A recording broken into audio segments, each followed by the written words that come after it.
focus to breaking news that's coming in. This one from Karnataka, where fissures within the Karnataka Congress, the Congress MLA writes to Chief Minister Siddaramaiah, claims funds are not being released by ministries, going on to state that only ministers deciding on transfer of officers. So that is the big update that is coming in from Karnataka at the moment. What we do know is that the letter has been written by Congress MLA B.R. Patil to Chief Minister Siddaramaiah, talking about how the MLAs are not able to fulfil aspirations of the people as funds are not being released from various ministries despite repeated requests.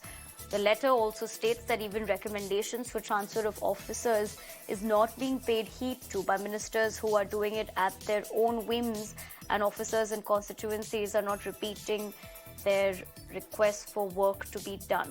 So clearly there's fissures within the Karnataka Congress. In this breaking development, what we're of course learning so far is that a Congress MLA has written to the Karnataka Chief Minister, that is Siddaramaiah, going on to state that funds are not being released by ministries, and it's also stating about how MLAs are not able to fulfill aspirations of the people as funds are not being released from various ministries despite repeated requests. This is a letter written by Congress MLA B.R. Patil. What we also know so far is that the letter states that even recommendations for transfer of officers is not being paid heed to by ministers who are doing their own thing, or rather at their own whims, and officers and constituencies are not repeating their request for work to be done.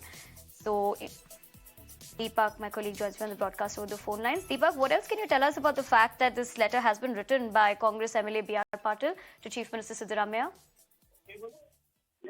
Well, this is an interesting development that's come to the fore, because earlier in the day we had Mr. D.K. Shivakumar, of course, say that there are some MLAs who are making requests for funds for their constituencies, different sort of requests, and some of them, of course, ranging anywhere between 100 to 300 crores, he says.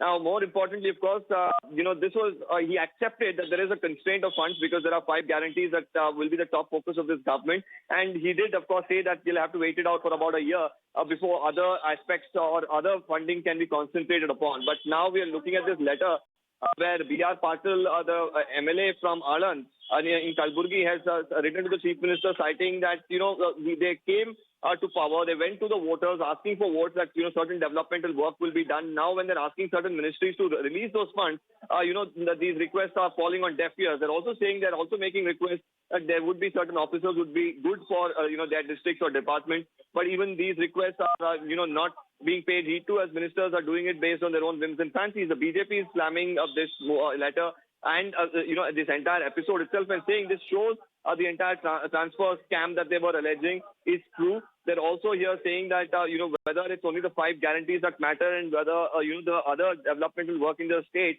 like drinking water, good roads, all of this, whether it should take a back seat. Right, Deepak. Thank you very much for joining us on the broadcast and getting us all those details as far as this interesting political development from Karnataka is concerned.